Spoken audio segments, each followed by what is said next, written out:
Hello, welcome to another edition of the Pace Report. I'm Brian Pace, reporting live here at the Jazz Standard here in New York City.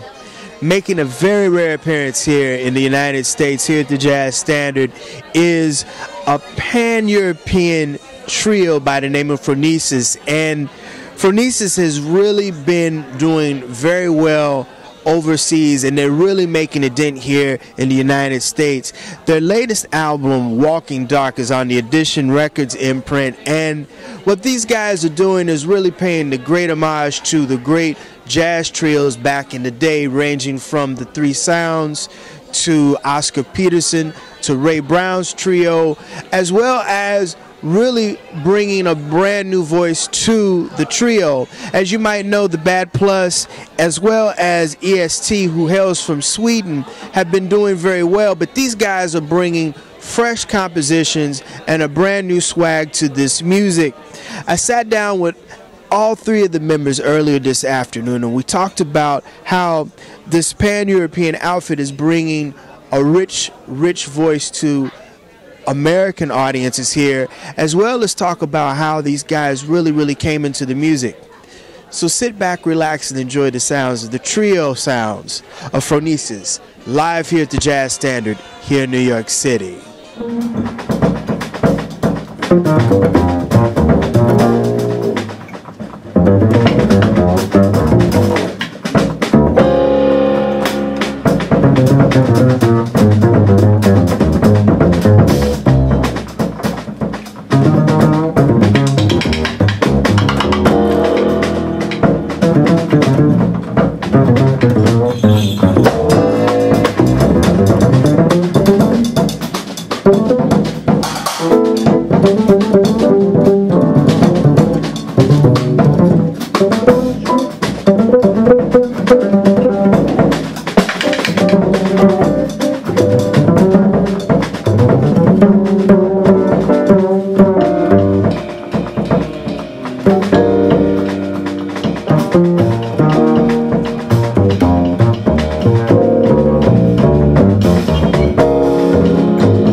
Tell me about this album. I mean, the last time you guys were here, you guys were playing the new material, which is now the material that's out now.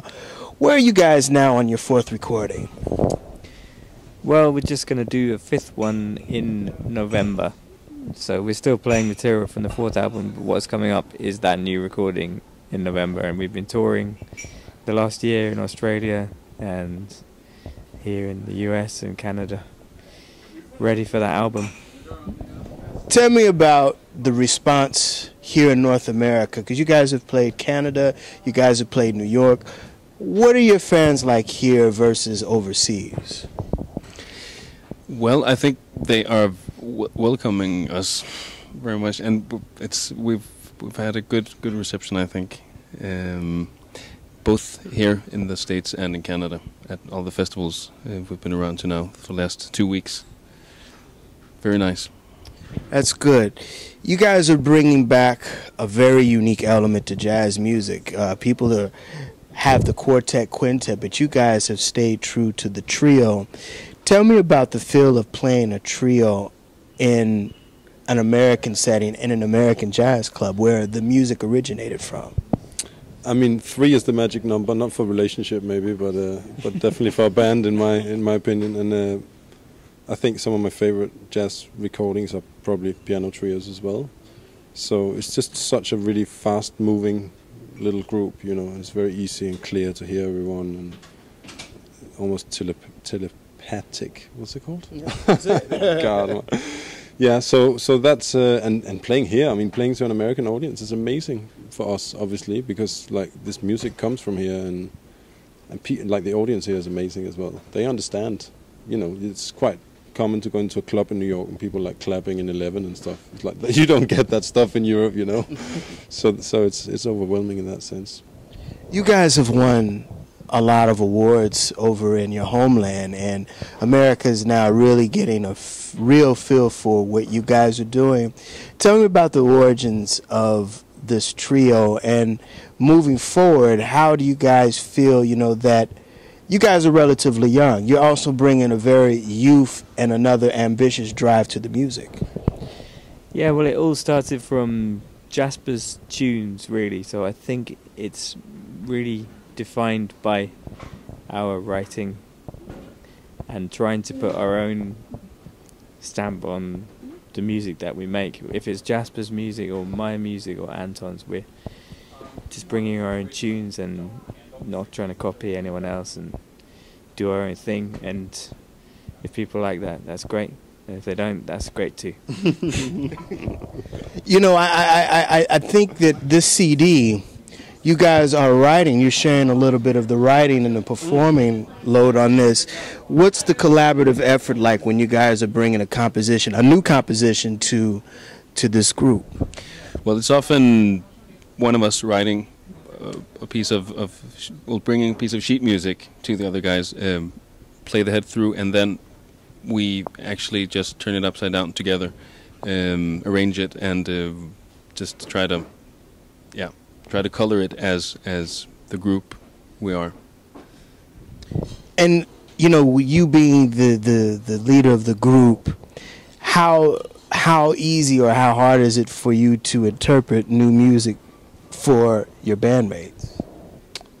It's easy and hard at the same time, I think. You know, it's quite often hard to see like how something is going to turn out from the original sketch or whatever we bring when we bring a composition or a new song or whatever. So it can be both, really. Often it takes like a whole new shape, like whenever we've played it for a while, you know. So maybe I didn't quite answer your question, but I definitely gave it a go with that.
Jasper, you are wearing a lot of shoes because, you know, Ray Brown and Milt Hinton. I can go on a slew of great jazz bassists who fronted a trio or quartet. This has got to be hellified experience for you, leading three diametrically different personalities on that band stage.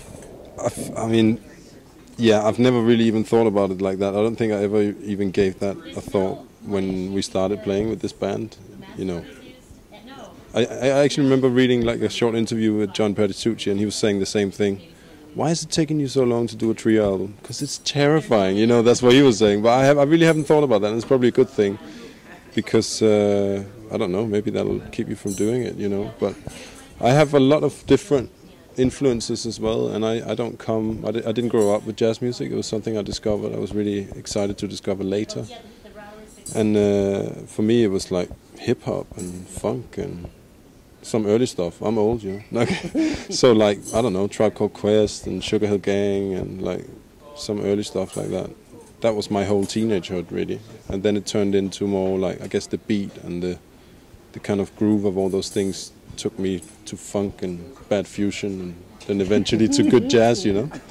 So that's my route, really. I mean, there's nothing wrong with that. I mean, because I grew up on the same type of thing. In fact, when I was listening to jazz, I didn't really know what it was because my grandfather was just playing it, and it was just jamming. Yeah. And after a while, when you start looking at those album covers, oh, Jazz Goes to College. Oh, but not for me. Oh, that's when you get an idea of what it was. What is it about the music, just like from my experience, what is it the music does to you versus those other musics, the commercial music that you guys were listening to? It's so liberating. It's so funny, and not funny. It's so fun to play. It's so fun to be able to like talk through music. I just find that like that's the best thing in the world, really. It's so fun to like have really good friends, play with them, and like be serious and make lots of jokes through music. Like that's what we do. It's like a conversation, isn't it? It's a language. And yeah, it's that communication in jazz, isn't it? Like that's what you're drawn to. It's like speaking. It's a language, isn't it? It's the excitement, like the challenge of the improvising. It could go there, it could go there. Maybe something else will happen. Ooh, it's scary, you know. It's great. It's great. It's a great sort of invigorating feeling, I think. Which I don't know. Everyone should really catch on to that. I don't know why it's taking them so long.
Things that I noticed that the Bad Plus did, what made them bring younger audiences to the jazz clubs like you guys are doing, was they played contemporary music that we listened to, but they put it in a jazz form.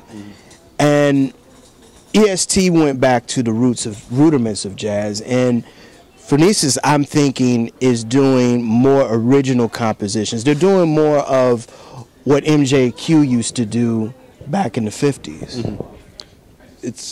I think it's always been a priority for us not to confuse things like that, even though we all have influences and we've all played like a bunch of standards and I guess more traditional repertoire in the sort of jazz sense. Then it's fun playing your own music, and I think like you gotta stay true to it. If that's what makes you happy and if that what makes you click, then that's absolutely what you gotta do. And I think this sort of mixture of like rhythm and I mean, it's amazing what you can get away with. Like a lot of the stuff we play is not easy necessarily, but people can still tap their foot, even if it takes like 17 bars to come back on the one, you know.